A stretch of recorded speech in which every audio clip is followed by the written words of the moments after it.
Welcome to ICDT Unscripted, the podcast where we take you behind the scenes of building dreams. I'm here with a special bonus episode today with Eli Cohen. Feel free to introduce yourself. Tell us a little bit about Clear. A little bit about myself. Yeah. Okay. Incredible. See, we're already building a language. Well, my name is Eli Cohen. That's great news. I have like starting relative to where we are. I've been doing theater since I was like 9. My mom has always done theater growing up. That kind of like brought me into the space. I go to school at San Ramon Valley High School, and I am a sophomore. Do you know what the big 3 musical theater roles are for men at this point? Or like, I don't even think it's like it is at this point anymore, because we were talking earlier, and it seems like some of these have moved past. But if you had to guess what the big 3 were for, like, I guess musical theater guys my age, do you know what they would be? I have them written on the card. Really? Okay.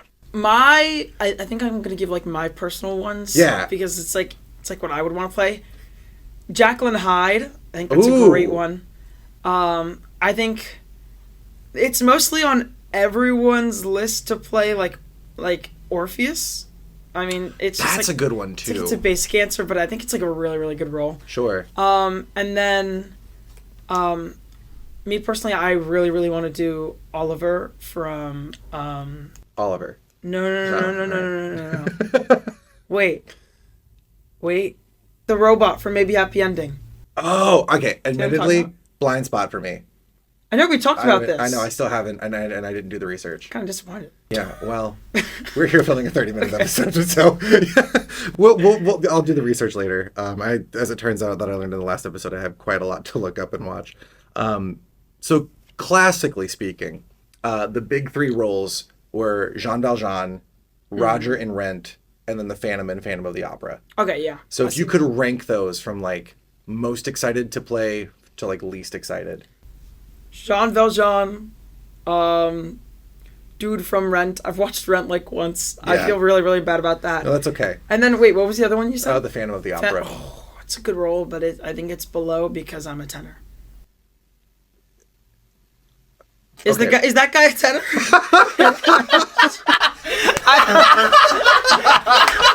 The Phantom's got like some lower notes, but I would overall say like, yeah, no, for sure, like that's a tenor's role. I'm not playing the Phantom anytime soon. I think it's a great role, and like the show and like all the show's aspects in Phantom of the Opera, like really, really good. But my mom, that's my grandpa and my mom's favorite show was Les Mis, and I just now recently watched it, and it was like really, really good. So it's like what I've been thinking about for the past couple of months, which kind of explains why I would just put it number 1 over mostly any role right now. Yeah. I mean, I will say like Jean Valjean was the clear winner when I asked this question last round too. Like people like know that it's a great character arc. The music is just like bonkers crazy good. The music is so good. And there's just like definitive performance after definitive performance of it. You can watch like the movie, you can watch like any of those like concert productions that are huge. I feel like that show is one of those ones that like never stops running. Yeah. Crazy. All right, let's get into it. You already talked a little bit about this. What kind of brought you into theater? Well, I guess that would have happened in the last episode. What brought you into theater, Eli? So originally, I didn't go straight to ICDT. I did this show at like, I think it was called like Stars 2000 or something. Okay. I don't know where it was exactly, but I was like 9 at the time, and I hated it. It was my first day, and they gave us this assignment, and it was like, find a song or something, and all of a sudden my brain didn't know what a song was, and so I hated my experience. And then so I went on this like we had a break, and I wanted my mom to come pick me up, but I needed like a good reason. So I went into like, they had like this playground out back that everyone was like just like on in general, and I was like one of the youngest kids, and I went on like, there's like, you know, like spinning teacups at Disneyland. Yeah. I went on like one of those things, and but it's just like this long thing, and it just spins, and I pushed myself as fast as I could, and then I threw up, and then they called my parents, and then I got out of it, and then I told them I never wanted to do it ever again, and then later, they just wanted to like try again, because I was like, wow, I still really, really love all these musical theater songs. And so they started bringing me to more shows. And then we went to ICDT's Summer Showcase 2019. Okay. I don't know which one it was exactly, but Sean Jin was singing Michael in the bathroom. And that just like flipped a switch for younger me. I was like, wow, that was an awesome song. Yeah. Can I do shows here? And then they were like, sure. And then I did my first show. It was the Wicked Showcase. And it was just like, it was like 7 to 9 year olds. And it was a lot of fun. And so it was like right when this place was built. It was the first show that they did like here. This is worth talking about too. And like, we didn't talk about this in the last big interview, but like, a lot of you all, not a lot, all of you have been here longer than me. And so like a lot of you have been able to watch this company kind of like grow with the audience. And like, I feel like I came in and I'm like, wow, you all built something really cool. Thanks for letting me be a part of it. Like, nice. Talk a little bit about what it's like to move from like place to place with this company. Like what was it that kept bringing you back? Was it the people you were working with? Was it like the adults in the room? Like, what is it that kind of made you fall in love with working in theater here? Okay. I think, like, the number one answer for me, like, always, is going to be the people. Mm-hmm. Like, I love musical theater, and it is so great, but I feel like I can't have fun if I don't have, like, friends that I'm working with. Sure. And so, I mean, like my friends here, like Noah and Baker, they're, like, my closest two friends at ICDT. And, like... I mean, that's why I, like, kind of keep coming back for shows. That's why I kind of, like, keep coming back for shows. Like, we have this group of friends, and we call it Dennis Rodman. And it is the greatest... Shout out DR! And it is the greatest... It's the greatest group. And that's kind of why I, like keep coming back for shows. And also, like, Jerusha and Shayna, like... Jerusha is, like, so talented. I mean, she is, like, she's the choreographer, she's the director. Originally, she was doing all of our vocal music. I mean, like she really does it all. Yeah. And, like, she's so talented, which is also why I'm, like consistently drawn back to this company. It's like they put on really, really good shows. And it's like, you don't find a lot better show quality outside of here. Like, we don't have, like, a lot of other places around here that put on as good as shows as ICDT does now. And I think the goal for me is to just like keep on like pushing them to like a higher like show quality with like me and everyone else. And I think it's great because over the last couple of years it's just been like building up and up and up and up. And now we're at this point where I'm just like really just enjoying the process, and I'm enjoying being on stage, and now I'm here. I keep looking at them because our studio audience is famously two people who I just interviewed. Yeah. And like we were talking a lot about trying to like get people to fall in love with process as much as product, right? Like for so many people, it's all about like just getting the show, getting to do the show, getting to have fun, and then it's over and it's like you're good to go. But if you fall in love with the process part, suddenly everything becomes fun, not just the 2 weekends where you have shows that you get to perform for. You said that your mom grew up doing theater. Is that right? Yeah. Is there like, as somebody who's never had that experience, because my mom could not be further away from a stage if she tried. What is it like having kind of like somebody else there who understands like rehearsals and like, do you ever go to her with like an acting? Does she give you notes? Like what does that kind of look like? So when I was younger, she gave me, like, I would practice my auditions in front of her, like, all the time. And, like, I remember my first audition, like, for, like, a Mainstage was Guys and Dolls. And I did Sit Down, You're Rockin' the Boat, and I, like, choreographed my own little dance with it. And my mom helped me, and she was, like, originally she was just, like, in the room with me while I auditioned, because I was, like 10 at the time again. And It was, it's really, really nice. Because now also just like moving forward, there's someone who like really understands like what I'm thinking about throughout the process, and she understands like my frustrations and like when I'm happy and like what I want to be doing with my time and stuff. And she also understands like time commitment, which is like really, really nice, especially coming from a parent. Wow, I didn't even think about that, but you're 100% right. Like not having to explain what Tech Week is to your parent is like a really lovely weight So off of your awesome. shoulders. Yeah. Do a mother-son episode. We should do, if this bonus content episode, this I agree. This 30-minute one, it would be really cool. I would love to do that interview because that sounds really special. Also, I'd like to have somebody who is there from like the start of you acting to the end, who also understands acting. Like, not a lot of people get that. Like, my mom has seen me at every phase of me being an actor, from like I trip and fall famously. Like, if there's a floor on the stage, I will fall on it. To like, from that to me doing Hamlet would be like a crazy journey for like somebody to track if they knew sort of what theater was. And that just gives me some ideas for a later interview. So we'll touch base again. Okay. So what makes you, so you talked about like that the people in the room kind of keep you going as you're jumping all the way back. You said that the people in the room are what bring you back to doing theater here, like time and time again. What would you say is kind of like the biggest perk of coming back to a room of people that you know when you're building a project, like when you're doing a show? I think number one is like comfortability. Sure. So like whenever we're in a rehearsal process, like I feel comfortable like being myself, and I feel comfortable like with everyone else in the room.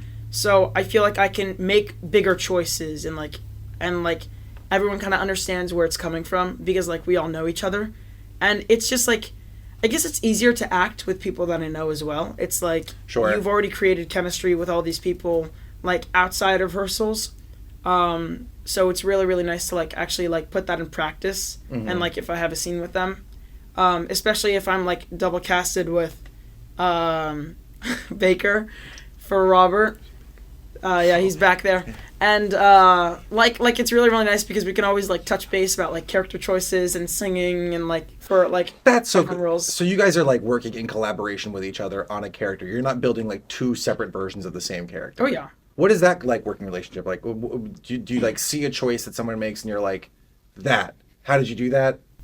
Can I do that? We actually did talk about this like 2 days ago. We were on call and I was like, I forget who was with us, but we were talking to Baker about how it would be great if we, like how we were just like feeding off each other to grow. I think it was me, Cameron, Noah, and Baker, and Cameron and Noah, they are double cast as Aldolfo, and we were talking about how like it would be great if like while we were doing the first run throughs, because we just had our first act one run throughs, if we like noticed the things that we liked like other people doing and we like touched base and we're like, wow, like I really, really enjoy that choice.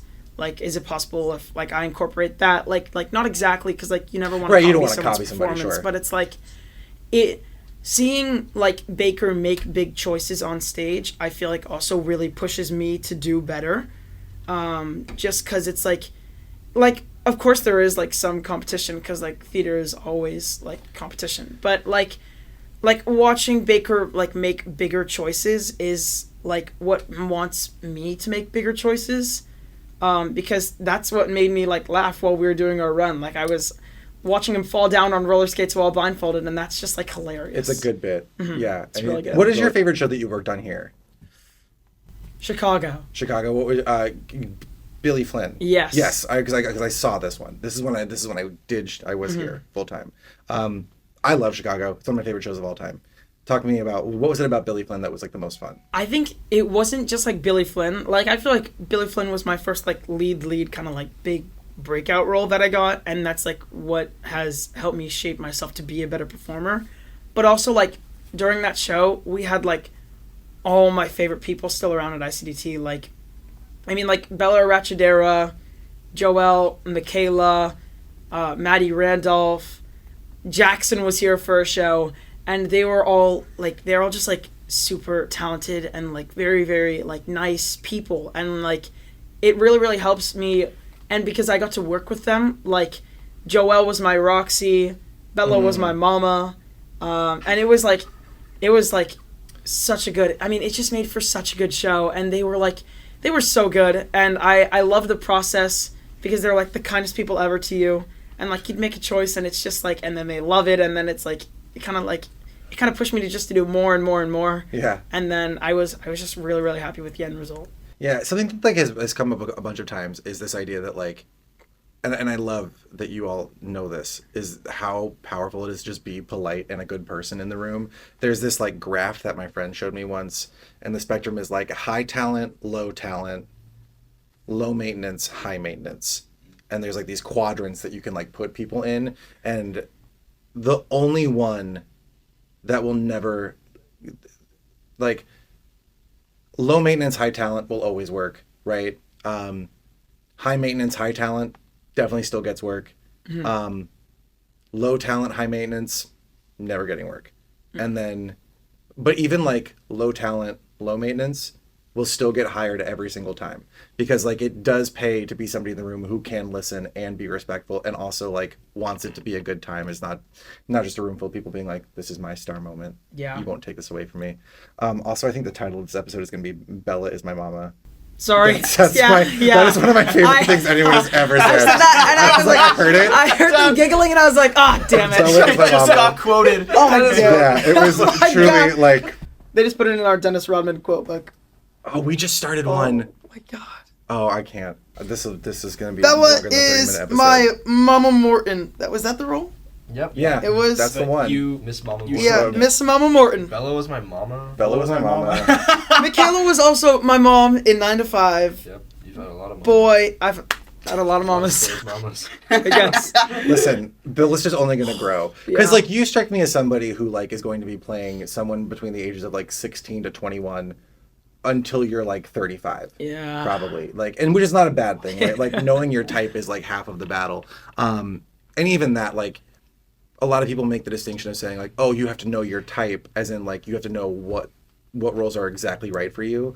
And like that's not really what they mean. What they mean is like you have to know your type so you know when you're playing against it versus when you're playing into it. Right? What are some of those roles kind of like coming up for you, like that are down the pipeline that you are like, this is something that really, really excites me. I would love to get a stab at this particular role.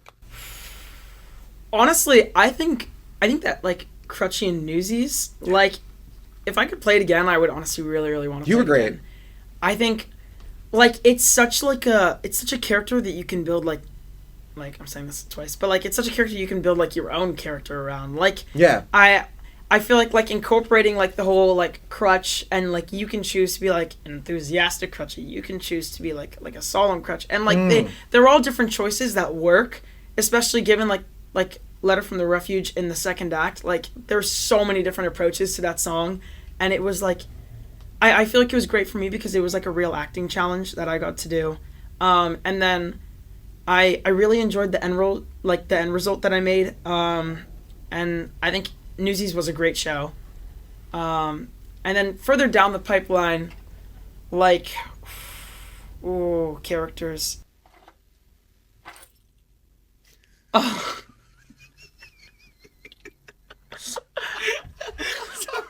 I was trying to be quiet.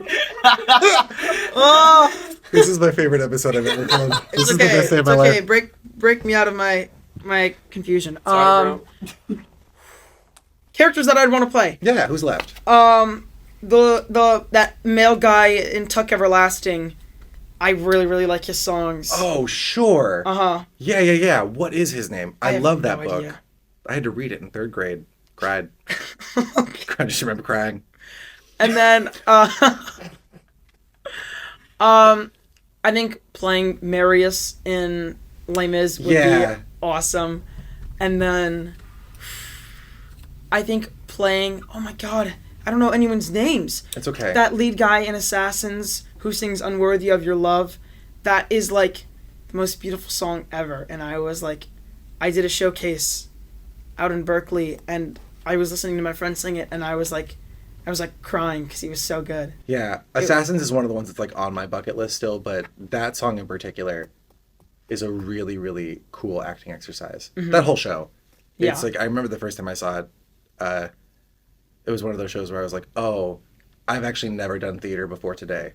This is actually the only example of theater that there ever is. This is that good of a show. Wow, so those are some like really cool choices. Again, like I'm so blown away by like the vocabulary of show, because we've talked about like your book before. Yeah. Like we've talked about all the songs that you have, and you usually, like, I start this conversation with somebody and I'm like, yeah, you got songs, and you make sure you're looking at your golden age stuff, like make sure you're looking at this, but like everybody here is so well versed in like the different eras of musical theater, where they fit, how to sing it, what they prefer about it, and that doesn't like happen other places. I've taught in Florida, Michigan, and California now. And this is the first time where like I talk to students and they have like a really solid head on their shoulders about the state of musical theater now and like what they want to do in it, which is so cool. Because usually you have to spend time teaching, like, no, sometimes you can sing low notes too, and they're just as important as high notes. It's true. It is true. It's not. It's not anymore, but it really is. Tenors are getting cast like higher and higher and higher. For, who is like, it Broadway. that I was just listening to? Is it Marty McFly who sings like the D above the tenor C for some reason? I think so. That's a lot. Yeah. It's never gonna happen for me. I'd be lucky if I played Doc. I mean, that'd be a really, really fun role, though. Marty McFly. Oh, Back to the Future, I really enjoy that show. Here's the thing. When the car flies, incredible. One of my favorite Awesome. moments. One of my favorite moments, literally, like that. like crazy. I love magic tricks in theater. Not enough shows do them. Chandelier crash. Yeah, one like the big ones, especially now that They're like Phantom has staples. that like immersive theater show where you have to like walk up and through the theater. It's crazy. Okay, what is something that you wish everybody knew about doing theater? I think what people don't know is like right when you get into it, like they think, oh, like this is gonna be like totally new. This is gonna be like unfamiliar. But from my experience, like going into it, it doesn't feel unfamiliar. Like it just feels kind of like right. And like you get there and like a bunch of people, like it's just like super, super nice people, like especially here, like everyone's just like so kind, and like you pick up things quickly and then you're just going, and then you have this group of friends and you're doing the show and you have your material, and it's just like it was just like that fast for me, like just like going with the process. Like I feel like there was no moment where I've ever felt out of place at ICDT.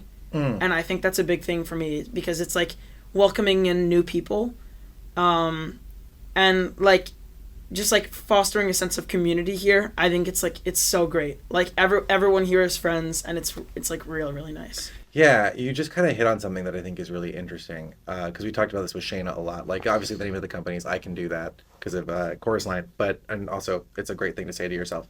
But so many times I think people like come into a theatrical process and they're like, I don't know what to do. I don't know where I fit into the show. I don't really know like what, like there's so many I don't knows that it feels like it can like stop you. Everyone here is friends, and it's like really, really nice. Yeah, you just kind of hit on something that I think is really interesting, because we talked about this with Shayna a lot. Like obviously the name of the company is I Can Do That because of Chorus Line, and also it's a great thing to say to yourself.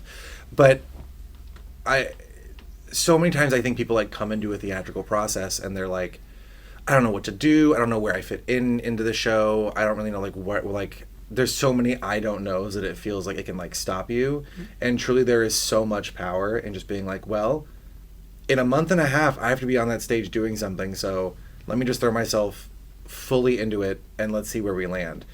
So currently working on Drowsy. Right. You guys actually here, we just did this with them, so I'm gonna skip around a little bit. What has been like the highlight for you in a rehearsal process in general? Like what is your favorite part about rehearsal? I think my favorite part about rehearsal is watching like other people do their thing. I like just like looking at people make their choices. It's like such a unique thing because everyone makes their own character.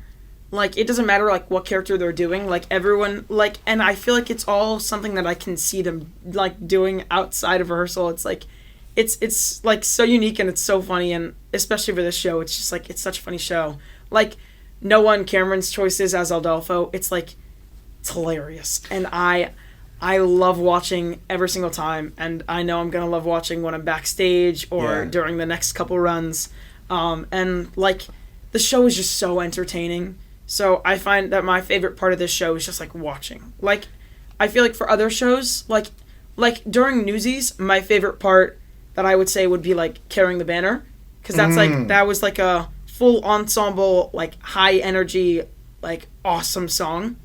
But like it, Newsies lacked like the comedy aspect of Drowsy Chaperone. Yeah, there's not a lot of levity. Yeah.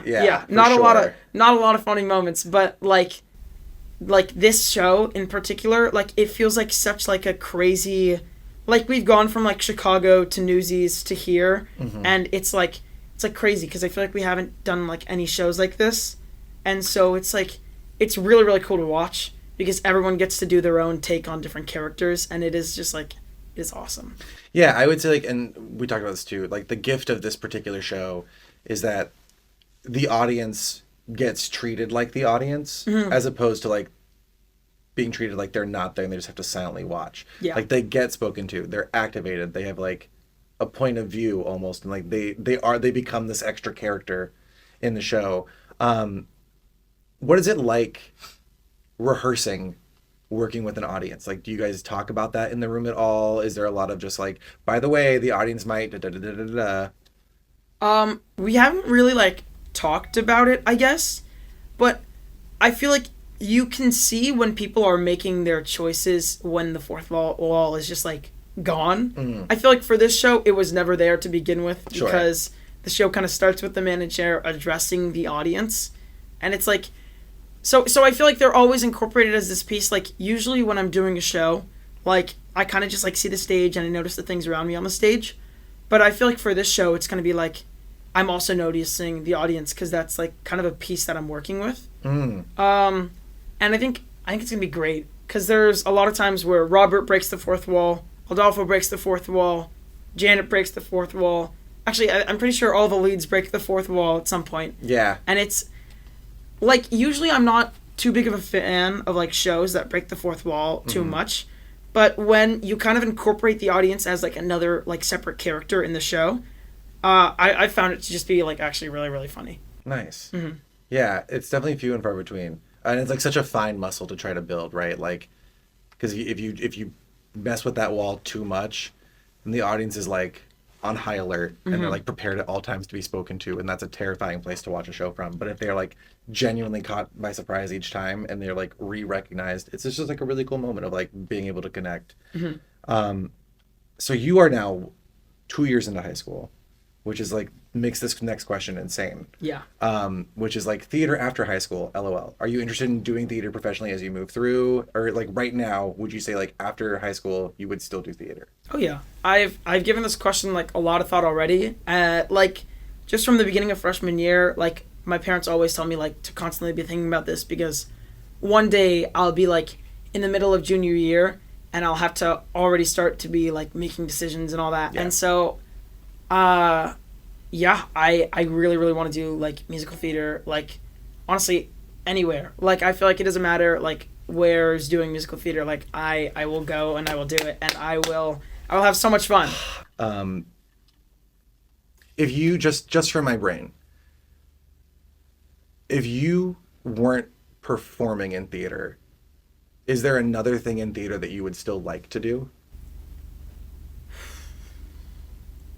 I think like backstage theater tech is honestly too like demanding for me. I don't like I love to talk to people, but I like to watch the show more, honestly, when it comes to like an actual production.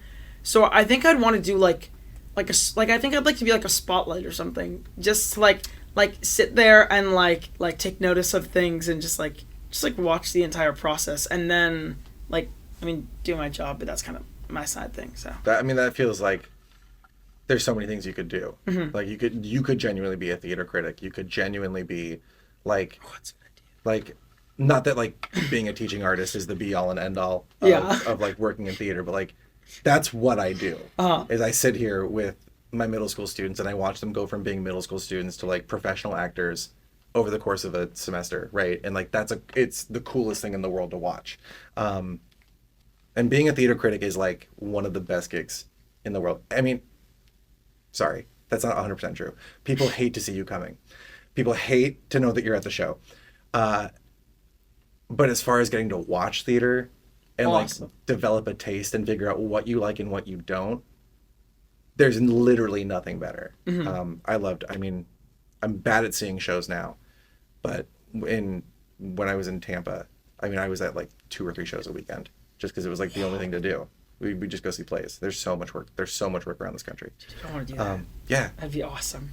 And I think that's going to be sort of like our wrap up on the bonus episode because we have your 10 year. Here, do you want to do them real quick? 10 years ago, what did you think you'd be doing? 10 years ago, I didn't really know what I was going to be doing. Mm-hmm. I was in my mom's preschool at Tree of Life Learning Center, and I was in the playground chasing Rollie Pollies. And there were Rollie Pollies everywhere, and it was always Rollie Polly season at that school. Yeah.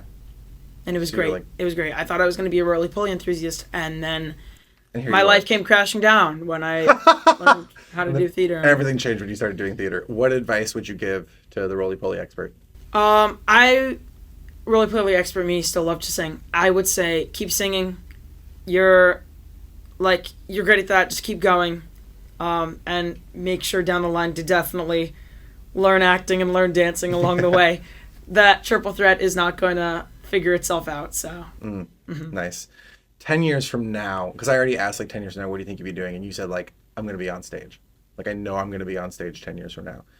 10 years from now, where do you hope that stage is? I mean, everyone prays for Broadway. Sure. But I think doing like a super duper cool like off Broadway show, like that is awesome. Like if I got to be like a JD off Broadway and Heathers, Oh yeah, that's for like, sure. That's like a dream, you know? For sure. Like I wouldn't want to be like ensemble makes up a show, but I wouldn't want to be I'd rather be a JD and off Broadway Heathers than like an ensemble and like Broadway, you know what I mean? I get you. And like it doesn't matter whether or not I'm making more or I'm making less if I'm enjoying the process more than I am the other one. Yeah. So that's like a big thing for me. It's just like having fun, like enjoying the ride and just enjoying where I am and like the final product of the show. Like as long as it's like awesome, then I'm happy. Y'all are really going to be famous. Like everybody I interview, like y'all are really going to be people, like big names.